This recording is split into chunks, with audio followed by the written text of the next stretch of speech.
Welcome to Films and Stuff with your hosts, Pete Mitchell and Ethan Hunt.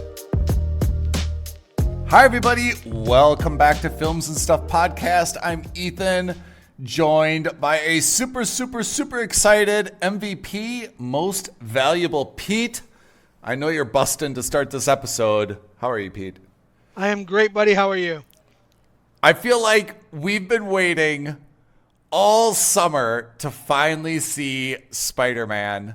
I think since it was like announced, we were like, Spider-Man, brand new day. When is it coming out, right? We had to wait. And I thought it was going to be like a 4th of July summer blockbuster type thing. Sure. Yeah. But it's actually coming out kind of towards the end of the summer blockbuster season, huh? Theoretically, only a month left of summer, but yeah, I don't think there's anything else really in the runway to stop it from doing whatever it's doing. I think a lot of movie studios were just like, we got to give them the runway because they'll just decimate us. I think that's right. So, yeah, I mean, it's coming out kind of late in the season. And for those of you who follow the predictees, this was kind of like the last big release that we were waiting for, right? Like It started kind of like where Devil Wears Prada 2 and all the other stuff, the Minions, Moana, and so forth. This was really the big one that we thought was going to shape the landscape of what dominated the summer. Have you seen? So we're filming this on a Saturday. I guess technically it came out on a Thursday. Is that right? Do we have any preliminary box office estimates? So the 31st was the official launch date in the U.S. Yeah. And I think that everywhere else it's been plus or minus a day. No launch estimates or no numbers that I've seen, and I don't bother with them because they're usually so wrong.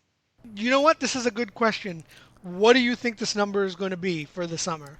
For this I think it's opening weekend. Oh, for the opening weekend? I don't know about that. I actually don't have a good framework for it.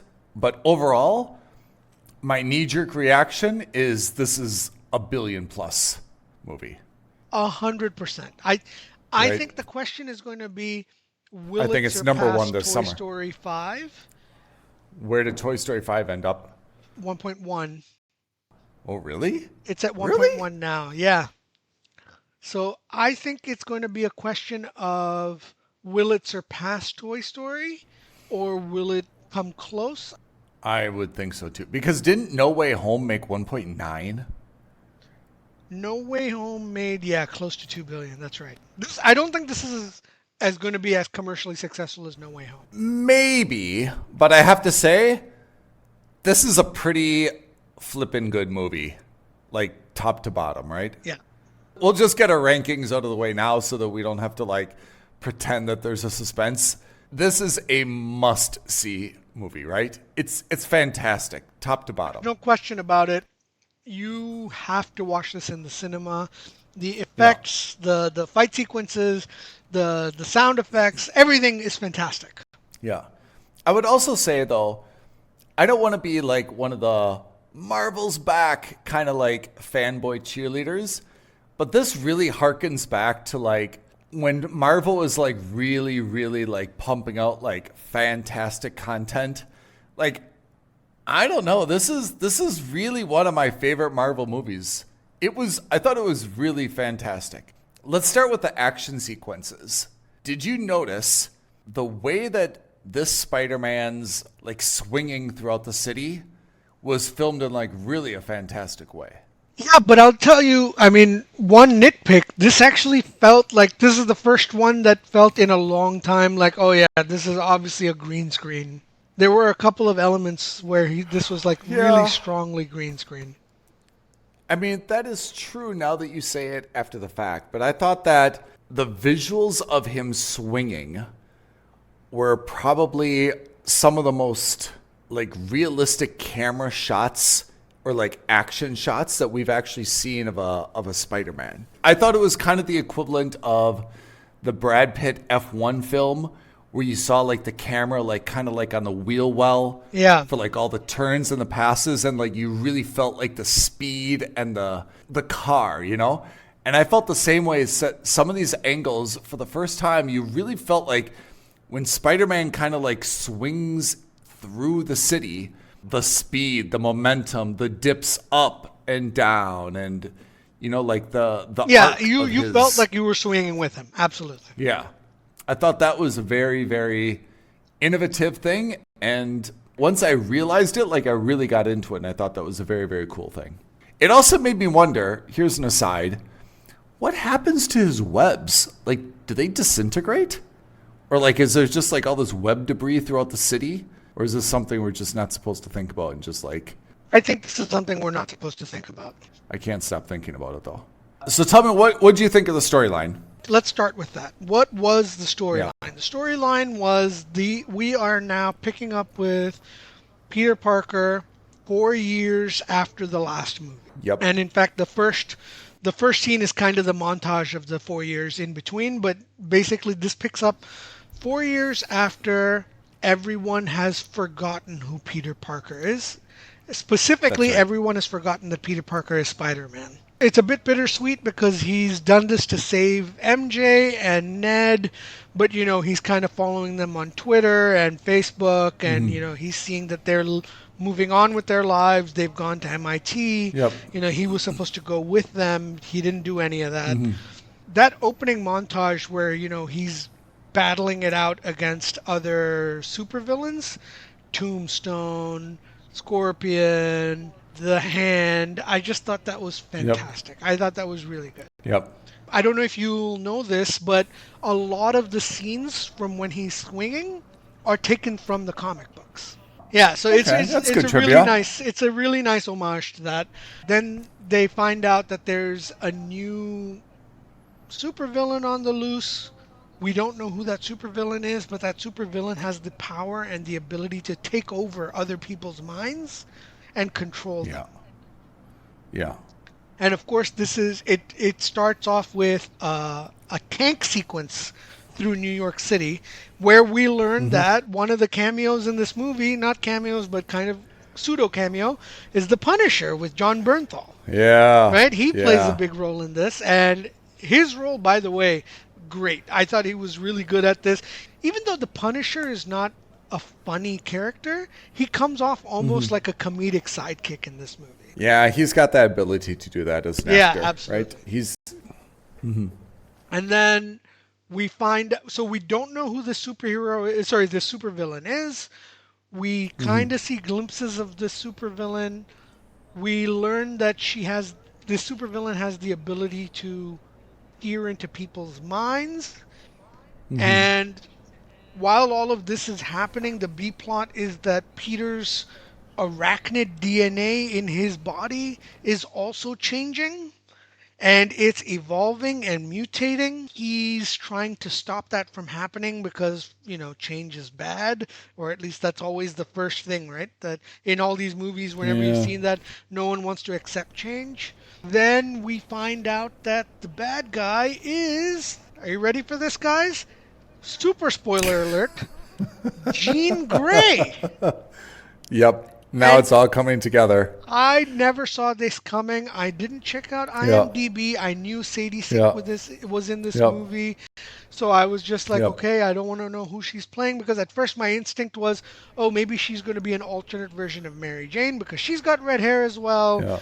And then it turned out that she's Jean Grey. I did not put it together. I thought that was absolutely phenomenal as a quote-unquote twist. And it was a very, very good way to now stitch that universe together. Oh, my God. It's so good. It's so good how they're doing this. I really like that. Yeah. So the villain is actually Jean Grey, who is like an anti-villain, right? She's not really a bad guy. She's doing it because she's been deceived by Damage Control. Peter is working for Damage Control, but he doesn't know that they're bad guys, which, of course, is just, the typical, the hero is the naive guy who doesn't know what's going on. And then he ends up capturing her after a ferocious fight with the other great cameo in this movie, Bruce Banner, the Incredible Hulk. I have to say I would not characterize that as an incredible cameo. I definitely could have done without the Hulk, but I get that it's a big thing. You needed someone of that caliber for him to fight, though. So at first I thought it was going to be, when I first saw the trailer, I thought that he was just going to be a cameo and that we were going to see a fight between the Punisher and Spider-Man. It couldn't have been anyone else though, right? I mean, because there's no Iron Man, it's not going to be Captain America. We saw Strange in the last one. So it kind of, right, it's not going to be Black Widow.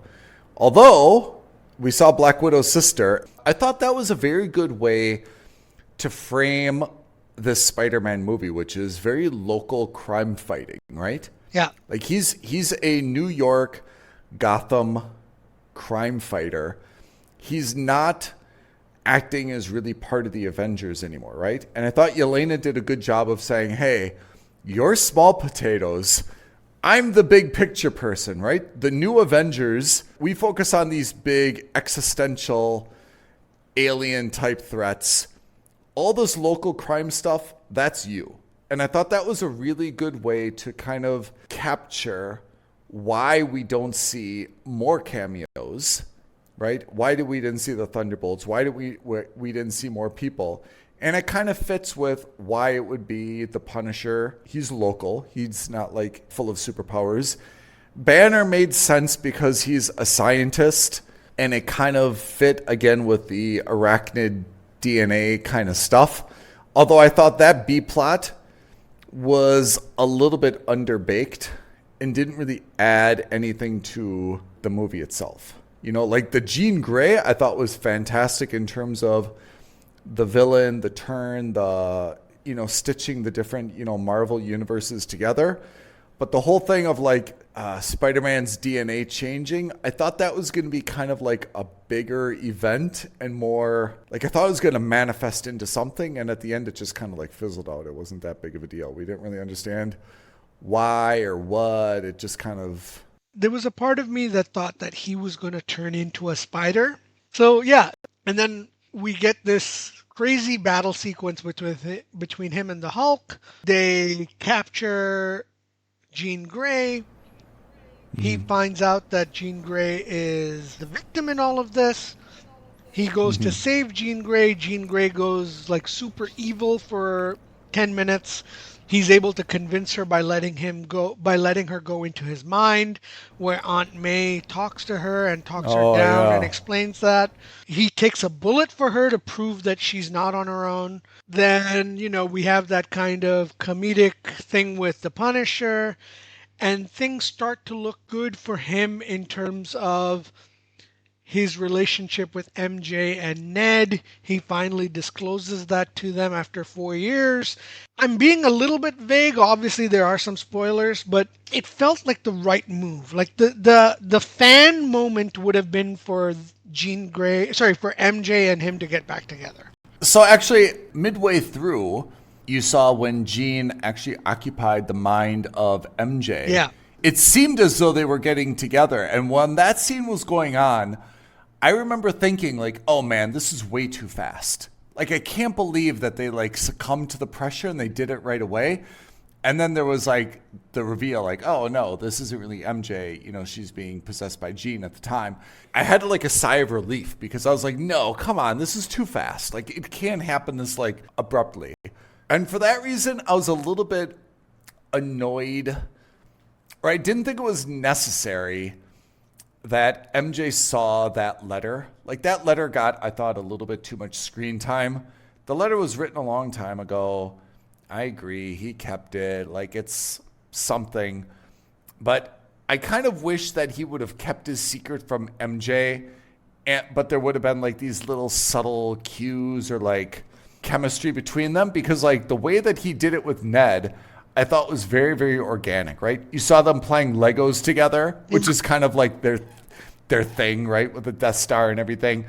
You saw, like, at the very end, Ned's app, you know, buzzed when Peter walked into the store, and then he came over and said hi, and they, like, kind of did the handshake. I really wish it would have been a little bit more organic with MJ, rather than, oh, you just had this letter laying around, like no big deal. I read it. Now it's weird. I didn't love the way that played out, to be honest. Yeah. I don't know. I liked it. I thought it was fine. I'm glad that she learns in this movie because I wouldn't want it to be strung along for another movie. If they had gone ahead and delayed this I'm Peter Parker thing one more time, I think that would have been too far. So I'm glad they found out. Maybe it wasn't the best way of finding out, but I knew the moment I saw the letter that she was going to find out because she sees the letter before he admits it himself. Maybe, although I have to say, I'm not really like what's left then in the next movie, right?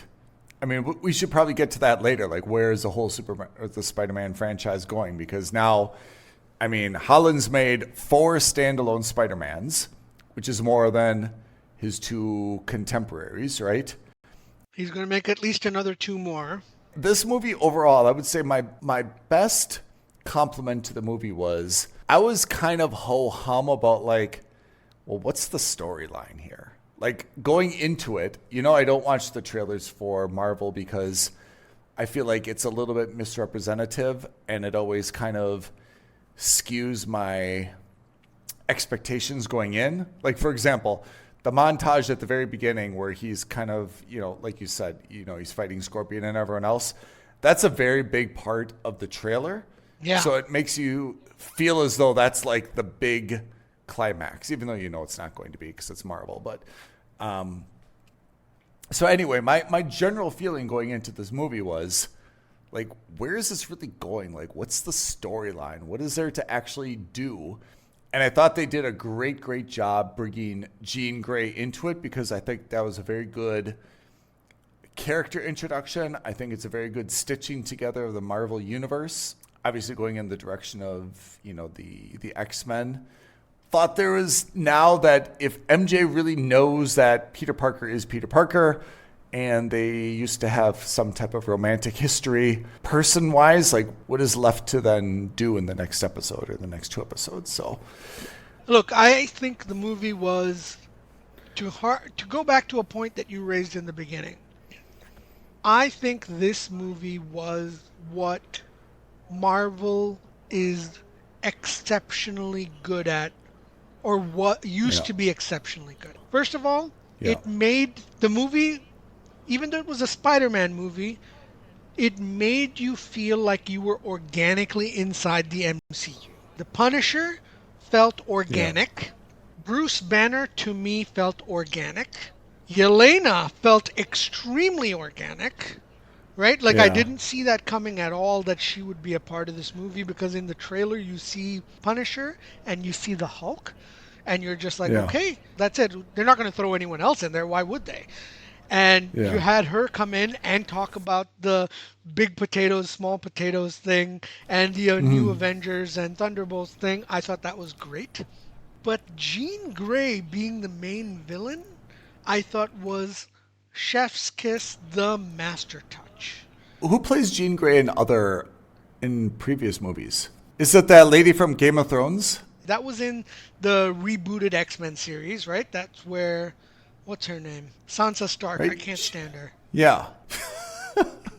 It was Sansa Stark, though, right? Yeah, in the rebooted X-Men series. In the original, it was Famke Janssen. Oh, yeah. Because Sansa Stark, what I was thinking was, Sansa Stark also had kind of red hair. So Sadie Sink, they have kind of like similar looks, I thought that was a master stroke because what it does is it brings in the Netflix TV series into the MCU. Yeah.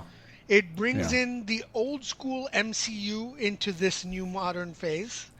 And it brings in the X-Men universe, which hasn't been officially introduced into the MCU yet, all into one movie, and it does it so organically. And that last sequence where you see Jean Grey on a bus in the middle of what looks like a forest that's clearly going to be Connecticut. She's clearly heading back to Connecticut where she's going to discover Charles and they're going to create the X-Men original team. I thought that was fantastic. Right. I thought that was so good when you see that sequence. I instantly recognized those woods as the woods from surrounding the X-Men mansion.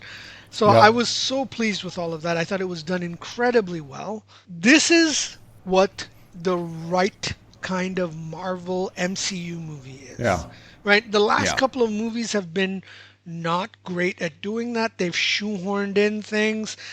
Fantastic Four was A, set in a different universe, and B, totally in its own thing. No connection to the MCU whatsoever.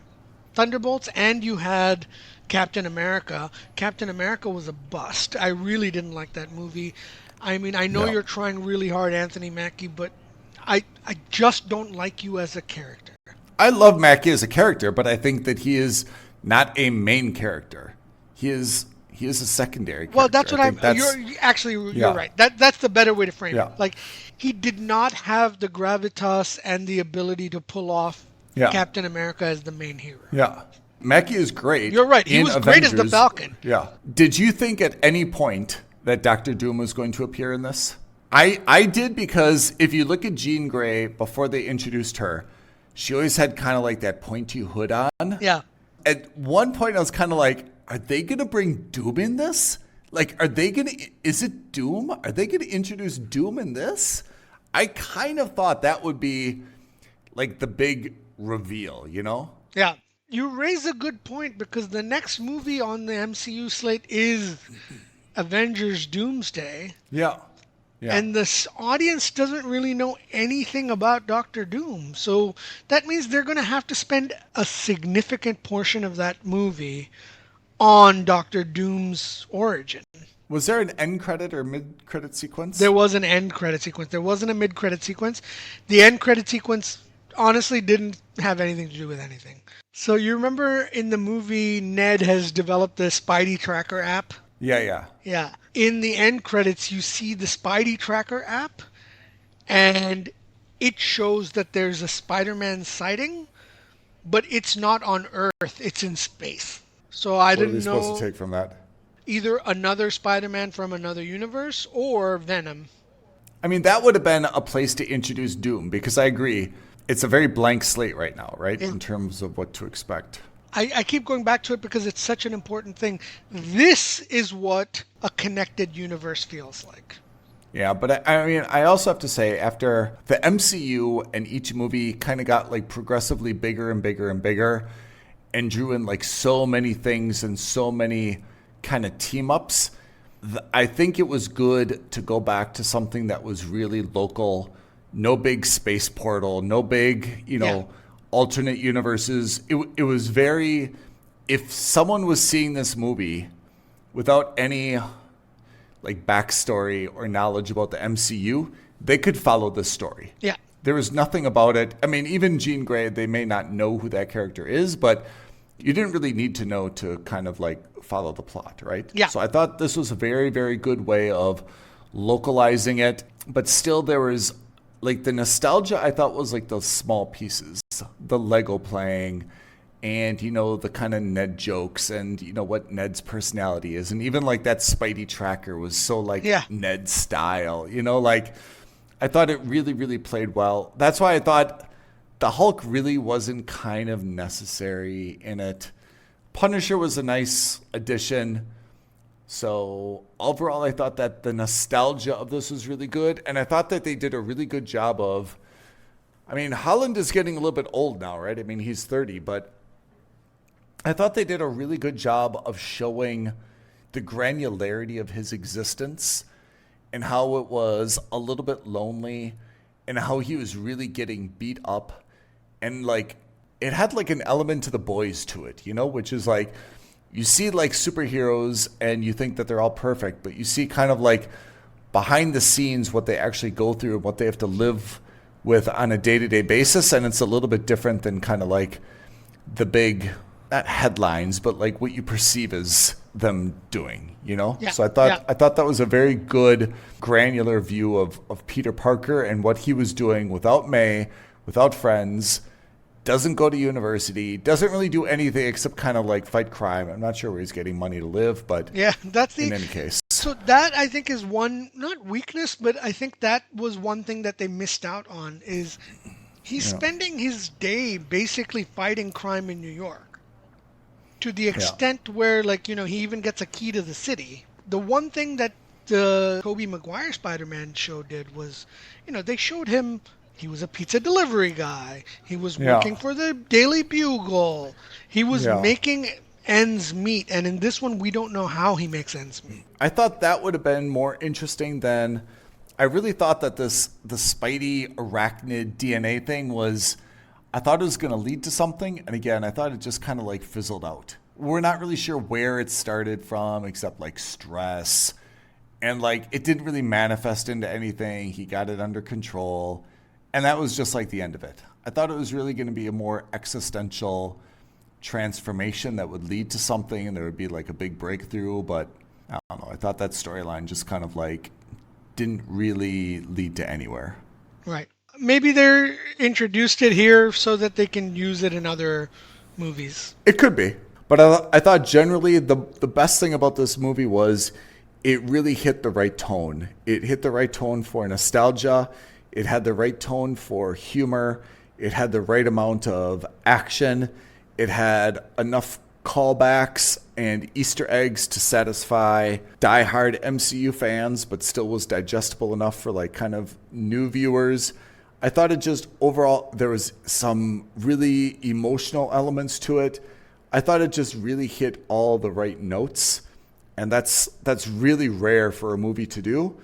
So I think combined with the fact that it's MCU and Spider-Man, the very, very positive reviews, I think this is going to absolutely be over $1 billion. I think this is going to definitely be $1 billion movie. Anything else we need to say about Spider-Man or MCU? You got to go watch it in the cinema. It's fantastic. Yeah, I think that probably sums it up. It made me more excited for Avengers Doomsday. All right, Pete. So I think we've unanimously agreed that this is a must-see in cinemas. I think it's absolutely going to... I still think it's going to outdo Toy Story 5. I'm a little bit surprised Toy Story 5 got $1.1 billion and growing, although I guess it's slowed down a little bit. But considering that there's no real competition... That's right. ...for Spider-Man now, that there's a good 4 weeks of summer yet... I expect it's just going to go gangbusters this week and have 2 weeks. It'll be almost $1 billion. Yeah. Pete, before we sign off for the day, do you want to give our social media, YouTube, and other cred? All right. Like this video, leave a comment below, subscribe to our channel, and do not forget to hit that notification bell so that you know when the next episode of the Films and Stuff podcast drops for you. All right, listeners, thank you very much for tuning in. And Pete, as always, thank you for your encyclopedic knowledge? Encyclopedical knowledge of all things Spider-Man and MCU. We shall see you all next week, next episode, Films and Stuff podcast. Thanks, Ethan. Thanks, everyone. Thank you for listening to another episode of Films and Stuff. If you haven't already, please subscribe and review on Apple Podcasts, Spotify, or wherever podcasts are downloaded. Films and Stuff. There is no substitute.